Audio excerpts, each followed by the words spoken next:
John Morgan here, and welcome to this week's episode of Bob's Live, our weekly show, right here on Facebook and YouTube, and also on our website at bobsmarket.com/live. And of course, you can find us on social media on Facebook, YouTube, Instagram, Twitter, and also on TikTok at Bob's Market. So this week, I thought, and you've probably seen the thumbnail, that I would share a little bit of an update on our poinsettia crop. Christmas, it'll be here before you know it. And the last time we checked on our poinsettias was right around a month ago. It was all the way back on September 14th. So it's been a little bit over a month. So I thought first off this week, we would head out to the greenhouse and see what the poinsettias are up to. So let's go ahead and do that.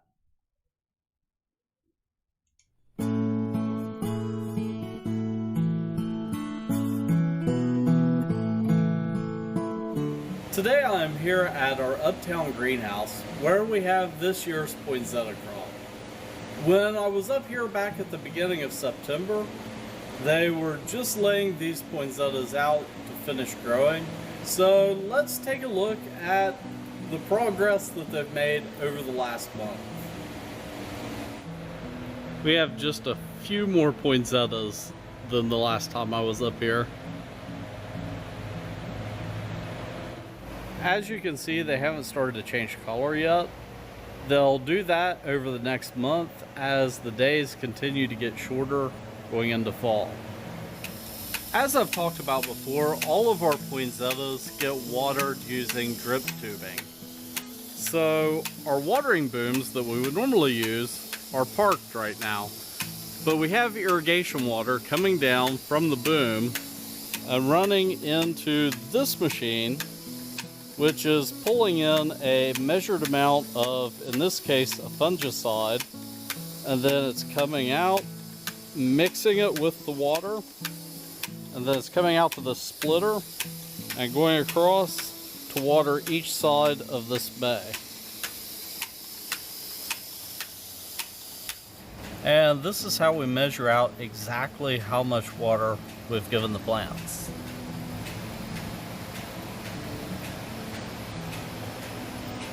And that is a quick update on what's happening with our 2021 poinsettia crop.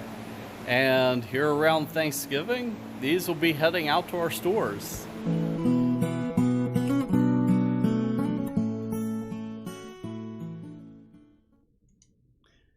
So that is a quick update of what's happening out in the greenhouse.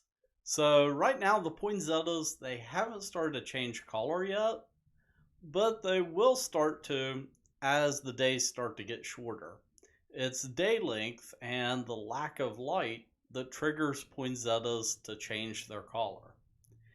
And right now we are surrounded by millions of other plants that do the same thing. And that is fall leaves. And I just thought, hey, I'll hold these leaves up, but this one is invisible. Along with this one because of the green screen. But I can hold this one up because it has completely changed color. So, color change in leaves, it happens, of course, every season. Here's a nice red one that I just found outside. And we're kind of early in the fall season in our area here in the Mid-Ohio Valley. Most of the leaves around here are still pretty green. So as the leaves change, what is happening is the chlorophyll is breaking down and those nutrients are being reabsorbed back into the plant and down into the soil. And it's basically going to store those through the winter and then, come out and bud again next spring and produce new leaves. So I thought we would take a look under the microscope at some leaves. But first, let's take a look at a map. And let me find it here. There we go. So It was just put out by the West Virginia, I think it's West Virginia Department of Tourism. But this is the 2021 official foliage map. And our area, kind of Mason County and southern portion of the state, if you live up toward the Parkersburg area, right now is kind of your peak color, mid October. But down in our area, down Mason County and south, it's more of late October. So right now, a pretty large swath of the state is kind of in peak color. If you go up into the mountains, where the temperatures are a little bit colder in the mornings and in the evenings, their peak color was actually a few weeks ago. So now they're kind of on the decline. But all of this kind of plays into something that I want to talk about this week. But before I get to that, let's go back and talk about the science of fall color. So, we've taken a look at the map. We know that the change is occurring in our area right now, but let's take a look at it a little bit more closely. So, here I've dug around and found my microscope and got it out. Unfortunately, I'm missing the under the bed light for it. I do have a light that I can lay underneath to light stuff from below, but this will still work pretty good. And I'm going to be kind of awkward here because the cord on it is kind of short and I have to have it plugged into the computer. So this is a pin oak leaf that's changing color right now. And it's kind of halfway done changing. So the center of it is still really green. And let me play around with the lighting here. The center of it's still really green, and the outside of it is starting to change this nice brownish red color. And you can still see little bits of green in there. So this leaf, if I were to feel it, this kind of reddish brown area, it's still pliable. It's not dried out yet. So it's still living plant tissue. The only difference is it's lacking chlorophyll. So all of these colors that you're seeing, the reds and the oranges, and eventually the browns, once all of the living tissue dies back, all of that was there to begin with, is just being covered up by the green. And again, where I've got the green screen set up, the green on camera here is black. So, hey, it's a disappearing leaf. So let's look at a green leaf. Let me pull this back. And I happen to have a pin oak here that hasn't changed yet, which looks green here, or black there, but it's green here. And that is very green because we're out of focus. Let me bring it into focus a little bit. In fact, let me zoom out a little bit more and we'll work our way down.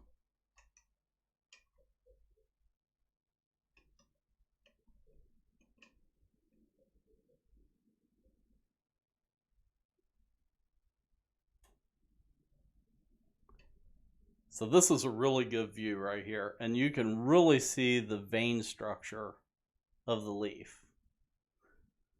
And I've kind of got it oriented. Let's see, let's get it oriented correctly. Now I'm just lost.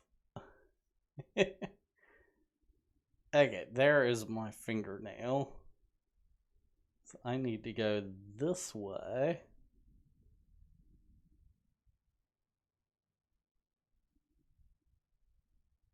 Nope.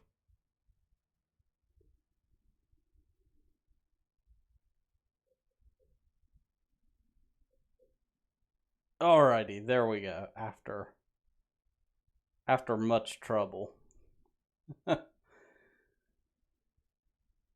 So there we can see the vein structure pretty good. And let me play with the lighting a little bit.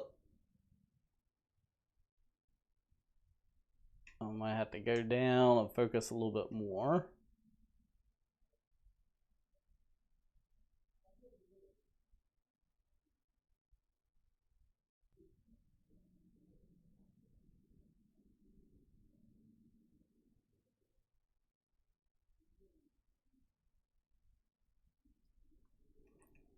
Microscopes are fun to use, but they can be a pain to focus.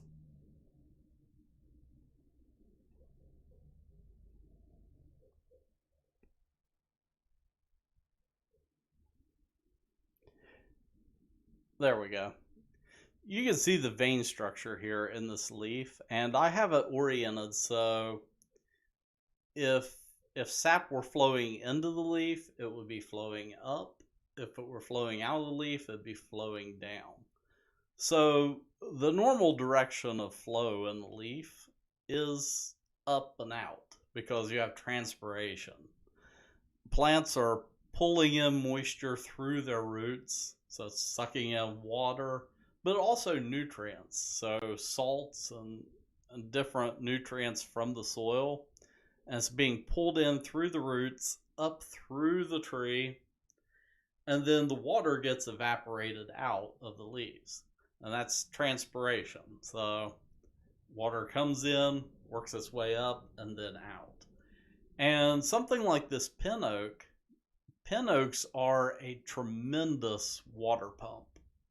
If you have a wet patch in your yard, you can plant a pin oak and it'll help dry it out.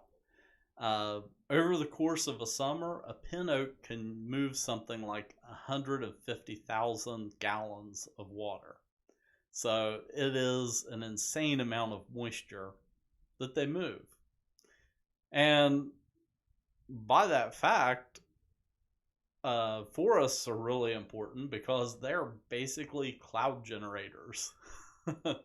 They are moving moisture and helping generate clouds during the summertime. So during the wintertime versus the summer, it has an effect on our weather and our climate in this region. And not only that, but levels of oxygen and CO2, all of that gets changed because of plant growth during the summertime versus the wintertime. So in this leaf, as it moves toward fall, the chlorophyll in it that's responsible for doing photosynthesis, because the days are getting shorter, it basically gets sent a signal to, hey, start packing up for winter, and the chlorophyll starts to break down, and all of that gets transported back into the tree and down into the root system to be stored throughout the wintertime. And a lot of it goes toward producing buds for the next year's growth. So I have here another leaf, and I happened to pull off this leaf. It was on a bush. I am not sure what type of bush it was, but down here at the stem, oh, right there, you can see, and it's kind of hard to because of the lighting. There we go. Putting my finger in to make it kind of focus on it works. This microscope has a combination of manual focus and then also autofocus. So it's kind of fun to balance with. But there at the bottom of that leaf, you can see the bud, which will become a leaf next year. So that is kind of interesting. Of course, I pulled this one off, so it won't be becoming a leaf next year. But there's many plants that do that. Another good example is a sycamore. So with a sycamore tree, they tend to hold on to their leaves in the fall. and they fall off kind of late. And the reason why is the bud for next year's leaf is underneath of where the current leaf attaches. So you have the bud, and then you have the leaf attachment over top of it. So then in the springtime, whenever that new leaf starts to grow and push out, that's actually what pushes off the sycamore leaf. So that is another interesting example. And here's a leaf from another bush that I collected. And again, let me orient it correctly. There we go. So this leaf, it's completely green. It was further down in the center of the bush where it's kind of protected, because another factor in color change is also temperature. So once we start getting cold nights, that can also act as a trigger for leaf change. So on the outer edge of the bush, where it's been more exposed to the colder temperatures, this is a leaf from that same bush. And you can also see where it's had some insect damage. So those areas are still kind of green. And it might just be that, kind of the circulation is interrupted in that area from bug bites. But you can see how it's starting to change. And the same way, if I go back to that pin oak, this leaf was completely green. On the same limb, I have one that's starting to change. And it's kind of changing from the outer edge, so the outer border of the leaf is starting to change. And then if we look at the center, it's still green. And of course, eventually, let me grab my last example here. Eventually we'll get to a completely dried out leaf. So this one, it's nice and crunchy. I can squeeze it and break it. So the only thing that's left in this leaf is just the cellulose, the cell walls.